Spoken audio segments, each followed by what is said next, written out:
மணிகண்டன் நடிச்சு வெளியா இருக்கிற குடும்பஸ்தன் படத்தை பத்தி தான் பார்க்க போறோம். படத்துடைய கதாநாயகன் பட ஆரம்பத்திலேயே காதல் திருமணம் செஞ்சுக்கிறாரு. ஆரம்பத்துல இந்த 2 பேர் வீட்லயும் இந்த காதலை ஏத்துக்கலனா கூட நாளடைவுல கதாநாயகனோட வீட்ல அந்த காதலை ஏத்துக்கிறாங்க. இவங்க எல்லாம் ஒன்னாதான் வாழ்ந்து வந்துட்டு இருக்காங்க. நடுத்தர வர்க்கத்தை சேர்ந்த இவருடைய குடும்பத்துக்கு நிறைய தேவைகள் இருக்கு. ஆனா இவர் ஒருத்தருடைய வருமானத்தை நம்பி மட்டுமே தான் அந்த குடும்பம் நடந்துகிட்டு இருக்கு. இப்படி இருக்கக்கூடிய சூழ்நிலையில கதாநாயகன் தன்னுடைய தன்மானத்துக்காக ஒரு செயலை செய்யறாரு. அந்த செயல் எப்படி அவருக்கே பாதகமா வந்து முடியுது, அதன் பிறகு அவர் எப்படியெல்லாம் அலைக்கழிக்கப்படுறாரு அப்படிங்கறத காமெடியா சொல்ல முயற்சிக்கிற ஒரு படம் தான் இந்த குடும்பஸ்தன். இந்த படம் அடிப்படையில ஒரு காமெடி திரைப்படம் தான். குடும்ப வறுமையையும் ஆண்களுக்கான சிரமங்களையும் காமெடியா சொல்ல முயற்சி செஞ்சிருக்காங்க. அந்த காமெடிகள் ஒரு சில இடங்கள்ல நல்லா ஒர்க் அவுட் ஆகி நமக்குள்ள பெரிய அளவுல சிரிப்பா வரவழைக்குது. வேறு சில இடங்கள்ல சாதாரண காமெடியா அப்படியே கூட கடந்து போயிடுது. இந்த படத்துடைய சிறப்பு இந்த கதையை காமெடியா சொல்லணும் அப்படின்னு இவங்க முடிவு செஞ்சதுதான். ஏன்னா இந்த மாதிரியான கதைகளை சீரியஸா சொல்லணும் அப்படின்னா அந்த படம் எந்த அளவுக்கு நம்மளால ரசிச்சு பார்த்திருக்க முடியும் அப்படிங்கிறது தெரியல. இந்த படத்தை ஓரளவுக்காவது நம்மளால பார்க்க முடிஞ்சதுக்கான காரணம் இந்த படத்துல இருக்கக்கூடிய அந்த காமெடி காட்சிகள் தான். இந்த படத்துடைய குறையா தோன்றுனது இந்த திரைக்கதையில் இருக்கக்கூடிய சில போதாமைகளும் ஒரு சில முரண்களும் தான். உதாரணமா படத்துடைய கதாநாயகன் மீண்டும் மீண்டும் தோல்வியை தழுவணும் அப்படிங்கிற காரணத்தினாலேயே சில காட்சிகளை உருவாக்கி இருக்கிறாங்க. அந்த காட்சிகள் எல்லாம் திரைக்கதையில இயல்பா அமைஞ்சு வந்த மாதிரி இல்ல,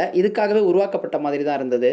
அதே நேரம் படத்துடைய இறுதியில ஒரு எமோஷனை கிரியேட் பண்ணணும் அப்படிங்கிற காரணத்தினாலேயே ஒரு சில கதாபாத்திரங்களை வில்லன்களா மாத்திட்டாங்களோ அப்படிங்கிற மாதிரி தோணுச்சு. உதாரணமா மணிகண்டனுடைய அம்மா கதாபாத்திரம் படத்துடைய இறுதியில செய்யக்கூடிய சில செயல்கள் எல்லாம் அப்படிதான் இருந்தது. மொத்தத்துல இந்த படம் ஒரு ஃபன்னான காமெடி திரைப்படம் தான். உங்களுக்கு லாஜிக் பெருசா தேவையில்லை, எனக்கு காமெடியா இருந்தா போதும் அப்படின்னு நினைச்சீங்கன்னா கண்டிப்பா இந்த படத்தை ட்ரை பண்ணி பாருங்க.